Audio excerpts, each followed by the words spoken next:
So Ty France got hit by a pitch on Friday. He has a hairline fracture in his heel, goes on the IL, and Tyler Locklear now has made his major league debut. As of today, Monday night, he's played 2 games, and he's expected to be in this lineup every single day and hopefully replace the production of Ty France, who had really been heating up over the last month and change. It's unfortunate the Mariners are missing Ty, but now we get to see Tyler Locklear. What do we think of this decision? I think it was the only decision. I know you floated out the idea of they could just have Rayleigh play first. You could call somebody else up. You could maneuver some things around. But doing that would involve probably either calling up Cade Marlowe or maybe Samad Taylor. Like, Cade Marlowe's not really hitting in AAA right now. He's striking out a lot. His OPS isn't even at 700. So if you're talking about getting the best possible bat up on the roster and the guy to fill the position of Ty France, it was Locklear. So I hate the way that Locklear had to be called up in the sense of Ty France is now injured, because as we talked about on a very recent podcast, I want to see Ty and Locklear up here together, splitting time between first base and DH. Like, one DH is one day, one plays first base. Sometimes you flip-flop, get guys days off their feet, because I think they can both be impact bats. But unfortunately, the reason Locklear got called up is obviously because of France's injury. But what do I expect from Locklear while he's here? Look, I think he's got a chance to give a real spark to this offense.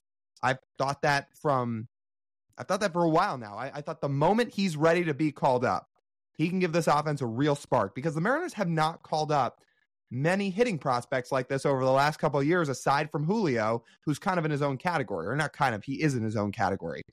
So when you have the ability to walk, hit for power, you have a good hit tool, period, there's a lot Locklear can do.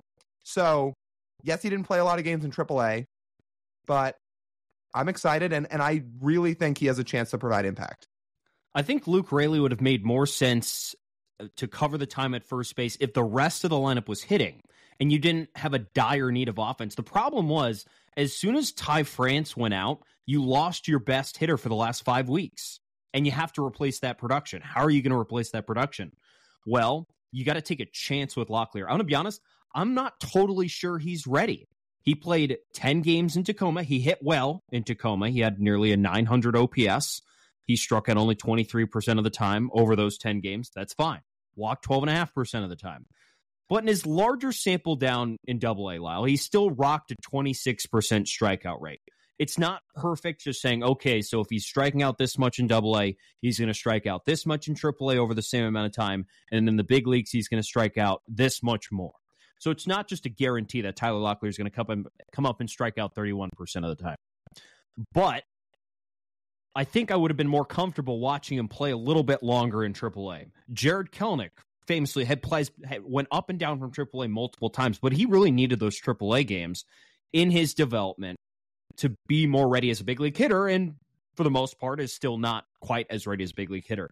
Julio, a phenom. The word I used on our Sunday Night Live show, by the way, if you guys aren't aware and you're listening to this, we go live on YouTube and Instagram every single Sunday night. Marine Lair Podcast, Sunday Night Live, 7 o'clock Pacific, primarily focused on answering your guys' questions. So if you didn't know we did that, now you do know it. Go wait for us to go live on Instagram and YouTube at 7 o'clock on Sunday nights. But this topic came up on Sunday night.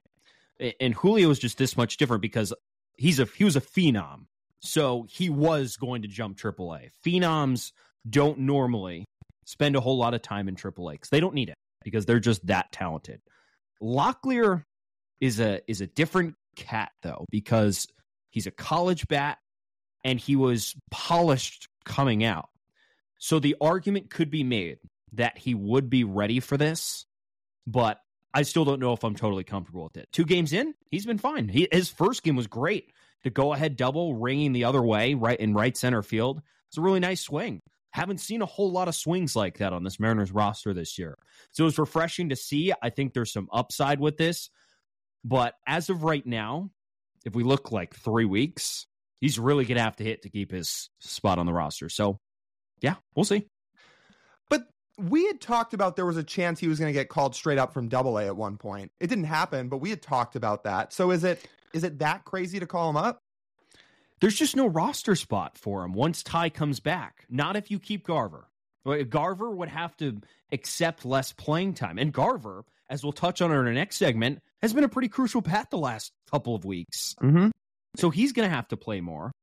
So the idea we were floating out there was, so Sebi is off the roster, Garver becomes your backup catcher, and then you rotate Tyler Locklear and Ty France. Well, you could only occupy 2 of those spots. You could occupy all 3 of those spots, but Cal Raleigh also needs to play. But what I was insinuating and what I was talking about is, was it that crazy for Locklear to get this call up despite not playing that much time in AAA? Because again, we talked about, we talked about him getting the call straight from AA. I don't think it was that crazy. But you didn't need to do that. It would have been, I think, I don't know. I think I threw the word reckless out there. I just don't you need to just be absolutely murdering it at AA. He was hitting really well, but he's not the guy that you look at it and you feel like he needs to be up straight from AA. I don't think any of us ever felt that way. I don't know about straight up from AA. I will say, when you've got a 156 WRC plus for the year in AA, you're right on that line. It's a hard transition, man. I don't know if I would risk messing up the development to do that. I don't know if I'd be quite there. I just don't think the Mariners had another choice here. I don't know what else you would have done in this situation with the injuries and who else it would have been. And paired with, again, we've got to see what he does here in the next 3 weeks, but through 2 games, I think he's looked pretty good. And I know the first game was better than the second game, but the second game he had a single and he got hit by a pitch. Thank goodness he's okay. But he got on base 2 times. Through 2 games, he's had 2 productive games. So, and he hasn't hit a home run yet or anything either. And that's not even mentioning the fact in his first game in Kansas City, we mentioned it on the live stream too, he stayed right on a changeup from Cole Reagans that was out of the zone. And Cole Reagans being one of the best pitchers in the American League, and he nearly hit it out of the yard. He had about a 400-foot flyout. We'll see how it continues to look, but he has not looked overmatched.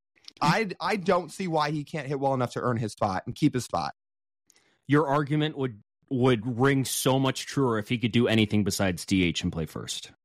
Legitimately, if he could be a bad corner outfielder or a bad third baseman and he hit this well, then you could make that argument a little bit more. But he's legitimately only a first baseman and a DH, which stinks for him. He's made a couple nice plays at first, though, I will say. Yeah, very pleased in the small sample of what we've seen at first. I just want to give some people context if you don't remember. So he was drafted right after Cole Young in the 2022 draft.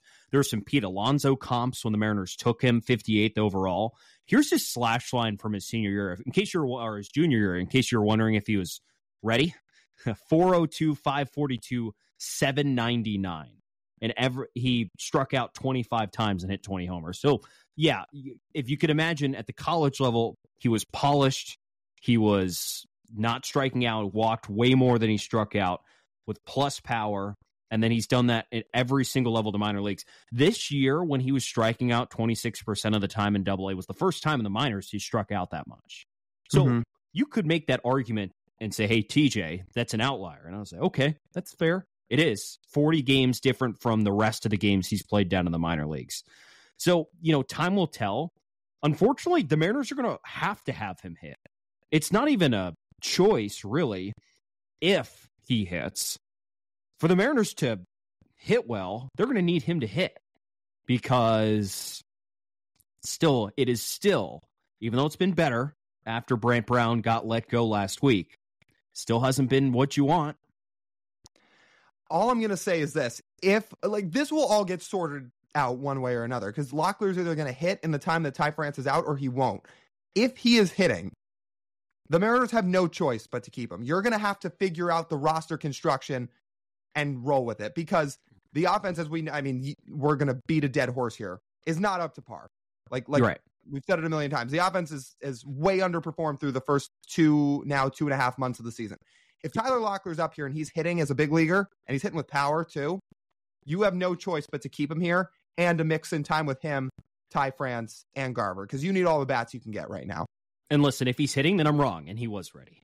But usually it does make me nervous when you only give a guy 10 AAA games. Though the guys who get that little time in the high minors and come up and succeed right away are exceptions, not norms. Okay. So if he doesn't hit in the 3 weeks or so before Ty France comes back, because that sounds like about what the timeline will be, roughly 3 weeks, could be a little longer. We'll see. If he doesn't hit, he goes back down and he gets his at-bats back in AAA. I don't think it's much harm or foul done, considering the guy's already so polished. And if he has a couple below average weeks, then he spends what? The next few months down in AAA, could be the rest of the season down in AAA, and just gets his development. Yeah. Just remember, Dominic Canzone was the best player in AAA when the Mariners acquired him last year. And to this point, Dom has been a below average hitter as a big leaguer. So it's not always seamless if your numbers are looking that good, or if you're polished. Because I think we could have said when the Mariners acquired Dom Canzone last year, yeah, it's a pretty polished minor league profile he has. And he had a homer today, but overall it's not been the smoothest sailing in the world for Dom. So that could be it. The Mariners need him to hit, and I hope for the sake of Tyler Locklear that he goes out there and he absolutely mashes, because and the other thing we were talking about with this, they haven't really had many bats like this in the minors. Yeah. Not like a polished college bat that rises through the system quickly. If you notice, all their top Mariners top prospects right now, they're all kids, all young guys up there at the top. Locklear is like an older college bat who's only supposed to hit. That's like the only thing you're wondering about with him, that he goes up there and he hits. And so much it's almost like you go back to the first couple of college bats the Mariners drafted, Kyle Lewis and Evan White. Evan White was never supposed to be an amazing hitter, but those were two college bats that were supposed to get to the majors quickly, and neither of them panned out. I mean, Tyler Locklear could be the first drafted college bat to come up through the system in this regime and really stick and stay and play extremely well. What about Cal? Aside from Cal? Besides from Cal. Yeah, sorry. Sorry. Besides from Cal. So Cal's, but I mean, it's specifics here. Cal was 3rd round. Locklear was 2nd round. So Locklear was drafted a little higher. But even Cal took like 100 games to figure it out at the big league level. And remember, Cal's first 100 games were bad. Yeah. No, it's true. So maybe Locklear figures it out faster than that. If he does, then you're right. He will be the first to just like rise through the system extremely quickly, get up, and stay. So that'd be great if he does. Right. So, yeah. Man, yeah, I was scratching my brain. I'm like, well, the only other one I could think of that people were high on was in the lineup for the White Sox today. Zach DeLoach? Yeah. Yeah. It's also a 2nd-round pick, if you want some perspective. Right. 2 years before. Yeah. Yeah, and we saw him in the Cape League the summer he rose his draft stock up. He was great, but it hasn't totally translated to the big leagues yet. That's all. Right. So.